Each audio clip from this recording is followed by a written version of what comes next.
Hi guys, welcome back to my channel. My name is Ezine and on this channel I make sewing tutorials. In today's video I'm going to be showing you how I recreate this top. So I saw this top recently on Pinterest and I wanted to make something like it. But I didn't want to go through the entire process of sharing because I just made the top where I had to spend lots of hours sharing. I just didn't want to go through that process. And so I started searching for if there was a way that I could bypass the sharing process but still get my top to have the same look, and I found a method, and which is what I'm going to be showing you in today's video. So if you would like to see how I make it, just keep on watching. If you find this video helpful, give it a thumbs up, subscribe to my channel. If you have any questions, you can leave those in the comment section and share this to your friends or whoever might find this helpful. With that being said, let's get into the video. To make this top, I made use of 1.5 yards of cotton fabric and 1/2 inch elastic. Now I'm going to start by drafting the pattern, and I already went ahead to draft out my basic bodice pattern on a piece of paper, and I drew in the armhole for both my front and my back bodies. And from the waistline I measure and mark 20 inches, which would be the length of the top.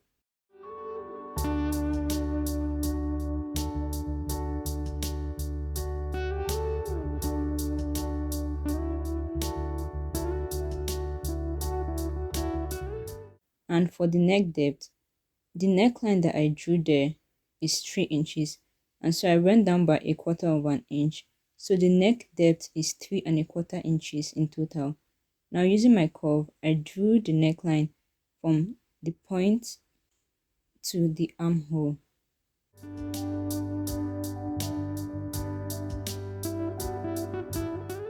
Now on the bust line, I added a 5/8 inch allowance, and this is totally optional. You can use your bust measurement as it is, but I wanted mine to be a bit freer, so I added some allowance, and then I squared the line down to the hem.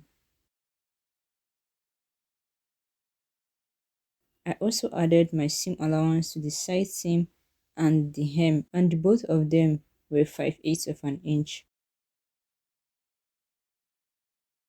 From the shoulder line, we're going to measure and mark your shoulder to under bust measurement. Then you're going to draw a horizontal line. And from the hem, I measured 2.5 inches upward, marked it and drew a line.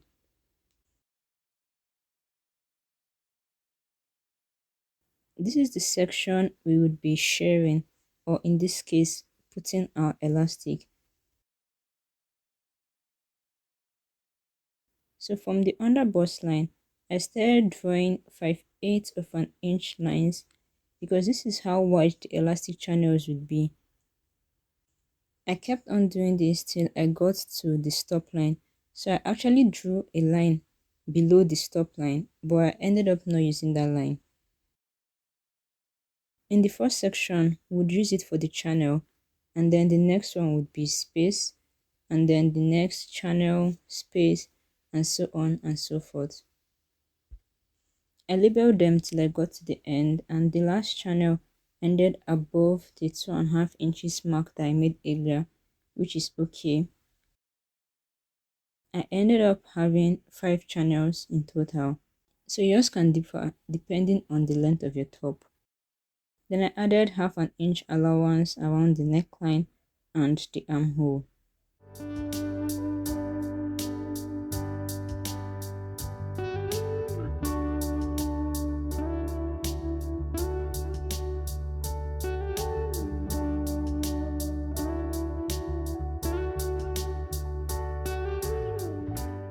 After doing that, I just cut it out.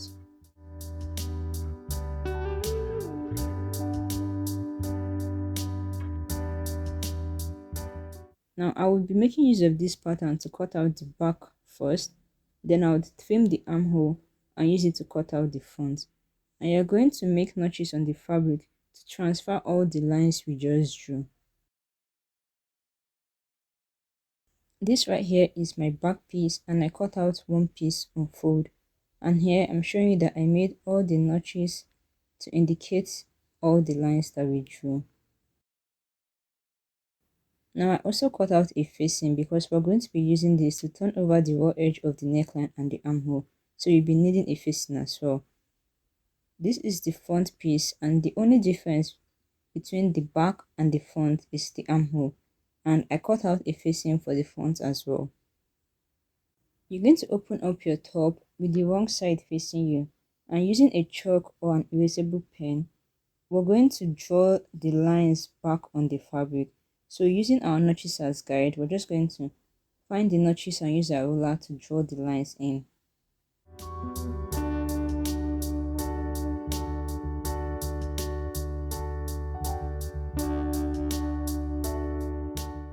Now to cut out the elastic channels, you're going to measure how wide your top is and use that measurement as the length of your channel. This is what I'll be using as I've already gone ahead to cut out mine, and the length is 20 inches, which is how wide my top is, and the width is 1 and a quarter, and I have 5 for the front and 5 for the back. Now you're going to fold over the fabric like you would if you're making a bias tape, and then just press it. It's just going to be slightly bigger than your regular store-bought bias tape because that one is ½ inch wide, while this one will be 5/8 of an inch wide. This is what it should look like when you're done. Now the next thing we're going to do is to sew the channels in place. Remember that there is a space after each channel.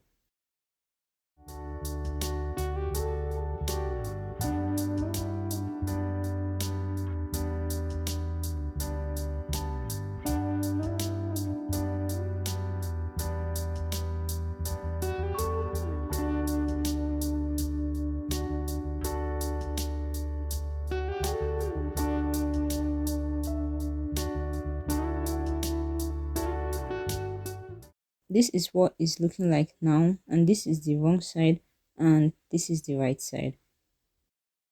Next, you're going to cut out your elastic. Now you can measure this on your body to check what's comfortable for you before cutting it out, and mine was about 8 inches.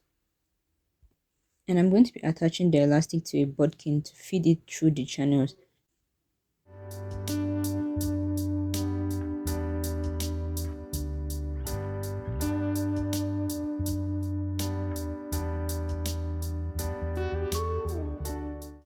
Now make sure you pin the elastic well at one end before pulling it all the way to the other end where you would also pin it, but just so you don't end up dragging your elastic into the unknown.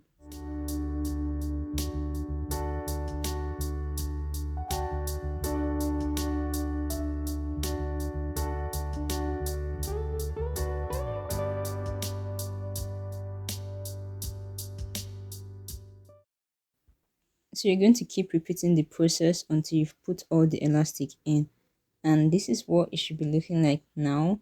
I made a stitch at the end to secure the elastic in place. When you're done with the front piece, you're going to do the same thing for the back. Now with right sides facing, I'm going to pin the side seams and sew it.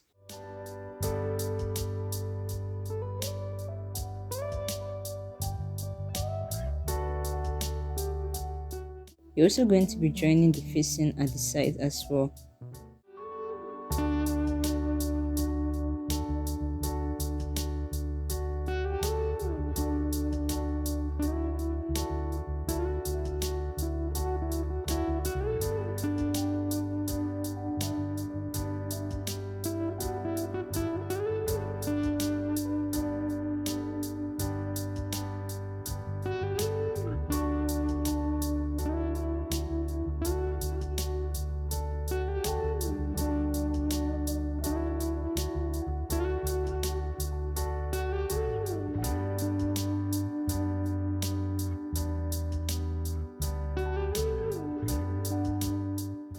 After sewing them, you're going to give them a good press.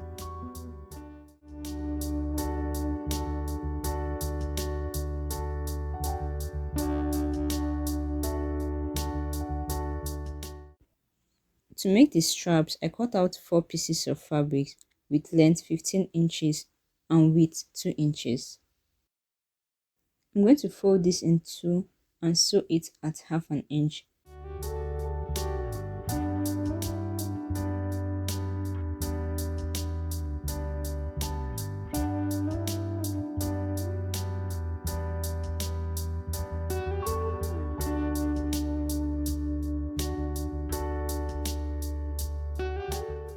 And after you're done sewing, you're going to trim off the excess allowance, and I used a safety pin to turn it out to the right side. I also have a short video showing you how to make thin straps using a loop turner, so you can check that out after. It will be in the description box.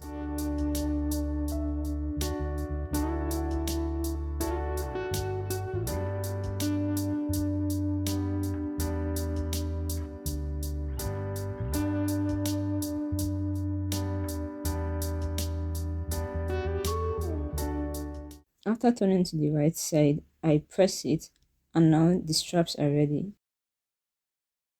To attach the straps to the top, I folded it in two before pinning it to the bodies.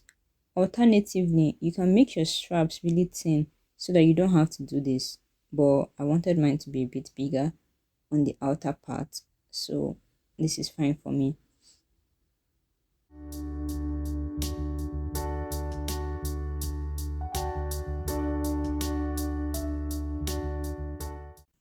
After you're done pinning the four straps in place, I put the facing over it with the right sides of the fabric facing each other, and then I pinned it all around. We're going to be sewing around the neck hole and the armhole of both the front and back.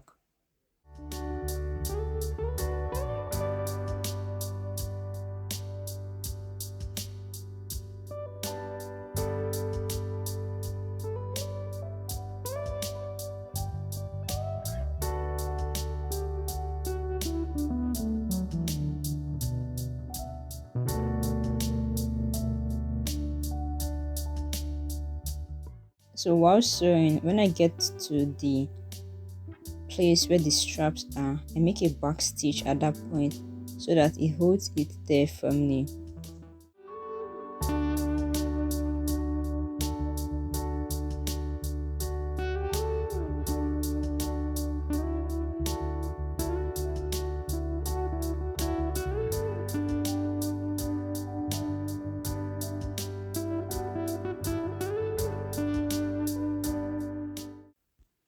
When you're done sewing, make snips in the armhole curve, as you can see that I did, just so that you can ease out the fabric at that point.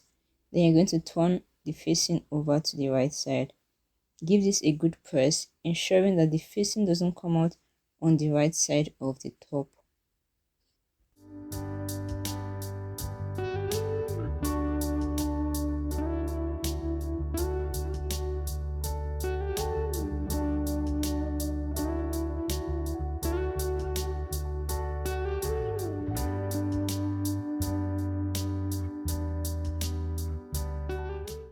I'm going to be using a bias to finish the edge of the facing and stitch the facing to the top from the right side of the side seam. So you can use whatever choice of finishing you would like, maybe an overlocker or something else, to finish the raw edges of your clothes, and then sew the side seam of the facing and the main top together.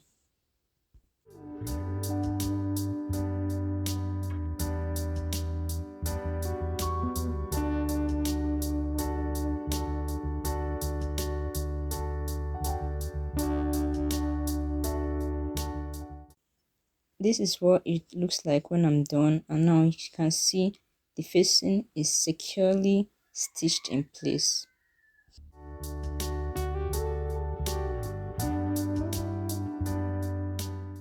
Now we're going to hem the top by folding it over twice and sewing it.